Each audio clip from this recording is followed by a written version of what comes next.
Throughout the course of history, people everywhere have wanted success in their lives. However, what does success really mean? According to Merriam-Webster's dictionary, the definition of success is the fact of getting or achieving wealth, respect, or fame, the correct or desired result of an attempt. But when looked at over the course of 3 different generations, the interpretations and meanings of this word seem to have slight variations to them. With younger generations, the meanings of success in life tend to be not as detailed, which usually comes as a result of lack of life experiences.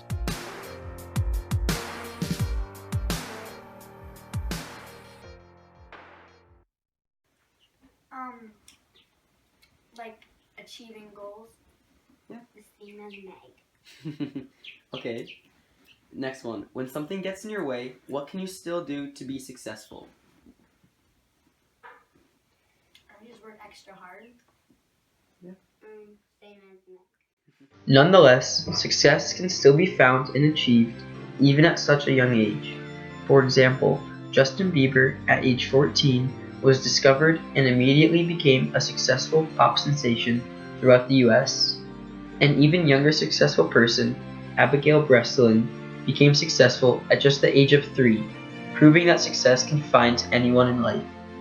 As people continue to grow and enter the teenage years, they start to develop and gather some life experience of their own. This helps change their understanding of success. Success to me probably means rather than tons of money, to be happy pretty much in life and just like succeeding in your own ways rather than just being successful when it comes to money. When encountering obstacles, what steps do you need to take when you're trying to achieve success?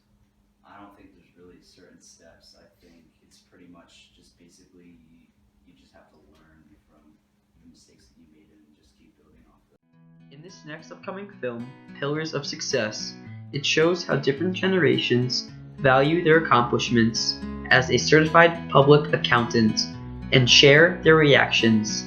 The older man in the film talks about how after succeeding in life, he simply asks for respect, whereas the younger man just talks about money, wealth, and opportunity.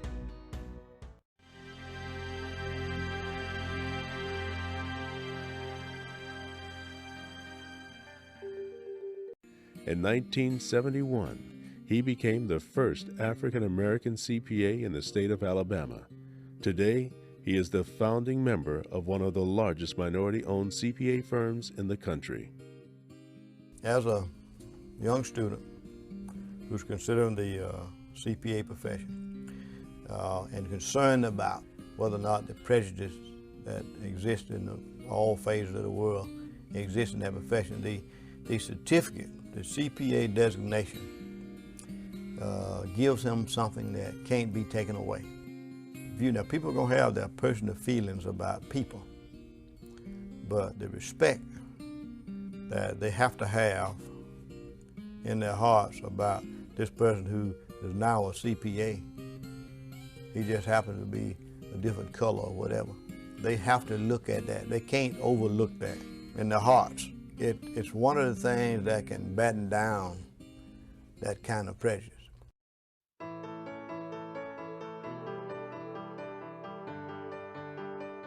I grew up in one of North Carolina's oldest public housing communities, to a single parent with 4 siblings. And my mother always instilled in us the value of reaching our goals. A CPA is something that not everyone obtains. So it puts you in such a small group of experts, and it makes you really feel good that, that you're a part of a profession of people that is respected, that is admired, and also that is well trained to carry out the needs of the clients. After achieving his CPA certificate in 2002, Don McLeod moved his family to Dothan, Alabama.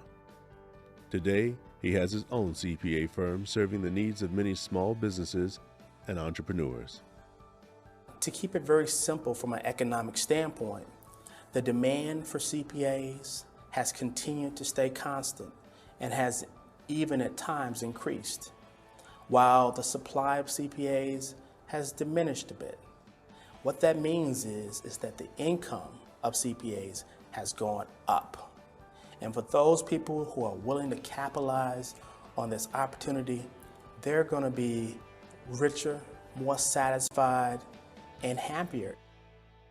Interestingly enough, after taking a closer look at how different generations view success, the idea of how they help guide one another was found on tvtropes.org, whereupon it states how the youth looks for guidance from the two older generations. The adult helps teach and also looks to the elder for guidance, and finally, how the elder plays the role of helping the middle generation guide the youngest. However, this is not entirely true for every case. In the book All My Sons by Arthur Miller, the older generation, made up by Keller, believes that success is all about money and family. Meanwhile, the younger generation, Chris, believes that morals are more important than both of these when it comes to success.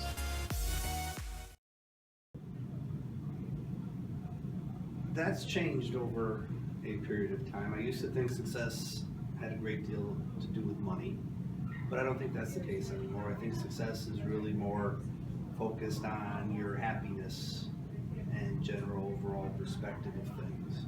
I think that people find success in different ways. And to me, I find success in my family, I find success in my profession, I find success through the relationships I have with my friends. And I think that that's where success really comes. The people, I think, overvalue the money part.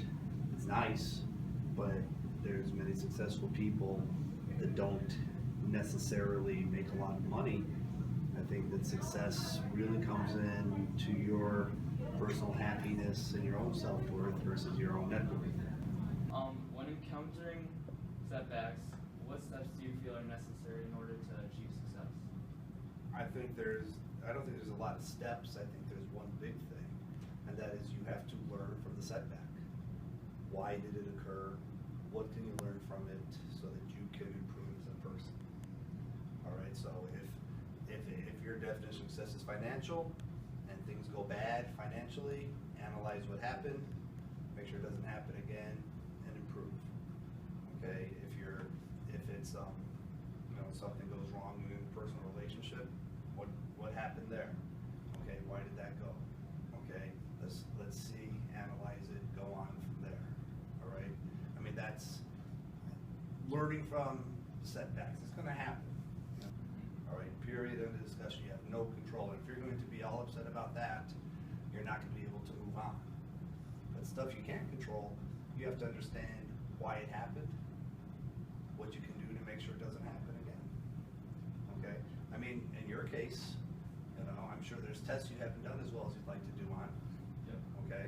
And, if you're honest knowing you, it's probably just because you didn't study as well as you could have.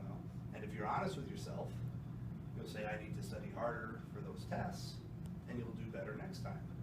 But some people will be like, oh, that material's too hard, that test was unfair, and they'll do what's like externalize and blame other factors instead of thinking about it, in a true way as to what I can do so that doesn't happen again. And if you don't do that, it doesn't matter what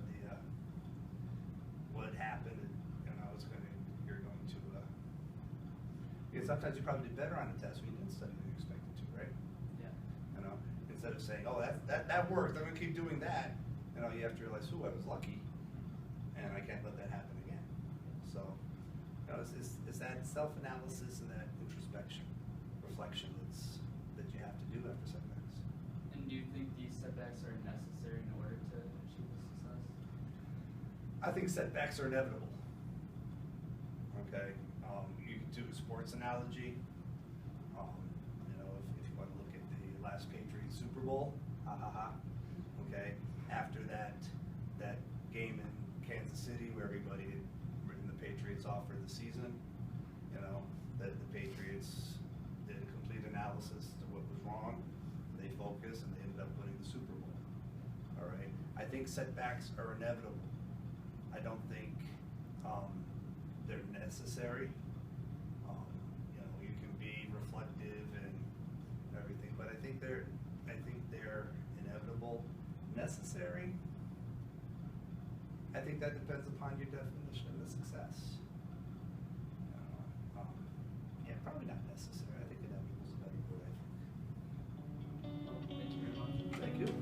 Adding on to the idea of generations helping one another, the Huffington Post brought forth the topic that millennials have been learning from their parents of how not to act and have taken it upon themselves to go about their own means trying to be successful. For example, these millennials have learned from their parents by the bad examples that they have set for them on saving money, so that they've started saving money sooner rather than later. Finally, moving on to the last main idea, the new and upcoming Generation Z, the generation of 1998 and above, according to theglobeandmail.com, will be having an entirely new outlook on how success is achieved. With technology continuously advancing, these people will never know the hardships of what life was like without technology completely changing the definition of success for them.